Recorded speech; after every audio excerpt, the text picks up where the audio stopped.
Death of a Diva, From Berlin to Broadway, by Brigitte Goldstein. Part 1, New York Noir.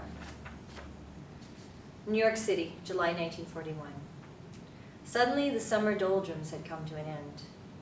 A murder on Broadway may have been enough to break the lethargic spell a seemingly endless heat wave had cast over a weary public.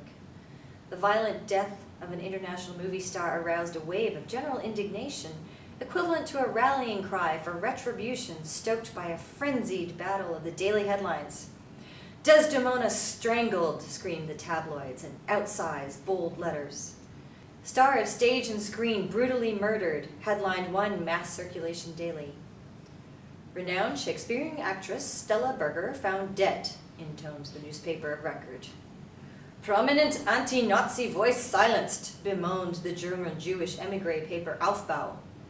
Wherever she appeared, the editorial explained, the applause subsiding, she issued without fail a passionate clarion call to join her in prayer that her homeland and the world might soon be delivered of the Nazi scourge. All news reports reported the killer still at large. On that morning, I was getting out of the subway on my way to class at Hunter College. As was my habit, I stopped at the news vendor's kiosk on the corner of 57th and Lex to glance over the day's headlines when I felt a leaden hand weigh down my shoulder. A droning voice drummed into my ear. "Monsieur Safran?" I nodded, all flustered. Still stunned by the headline, my mind refused to comprehend. I was utterly confused. My brain felt pulverized as if it had been struck by a meteorite. "You better come with us to the station," the voice said. I slowly turned around and came face to face with two uniformed police officers. They had boxed me in on both sides as if they feared I might attempt a dash into the crowd. I was far too paralyzed for any such move and followed them like a sheep to slaughter. At the same time, I told myself this could only be a mistake. My meek inquiry into the reason for my arrest was met with shrugs. When I insisted, I received a cryptic, "You'll find out soon enough."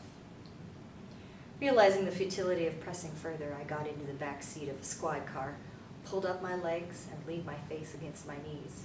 A sinking feeling weighed my stomach down. What was going on? What possible reason could there be for the police to take me into custody? And all this came in the midst of that terrible, terrible news. Tears streamed down my cheeks as I muttered to myself over and over, "Stella Berger dead?" I could not believe it.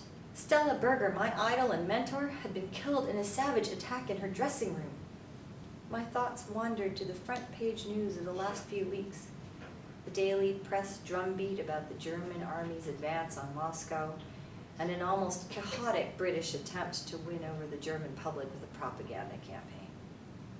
While the ongoing war in Europe had been casting its shadow across the Atlantic for many months, for most Americans, it was a battle fought in a far-off place. The war raged on another continent, with an ocean in between, and barely affected the daily lives of ordinary citizens. Isolationist rabble-rousers and a few attention-seeking politicians, decrying the presence of multitudes of foreign elements allowed to freely roam the city streets of this country, were fringe elements, attracting small crowds on street corners and in city parks.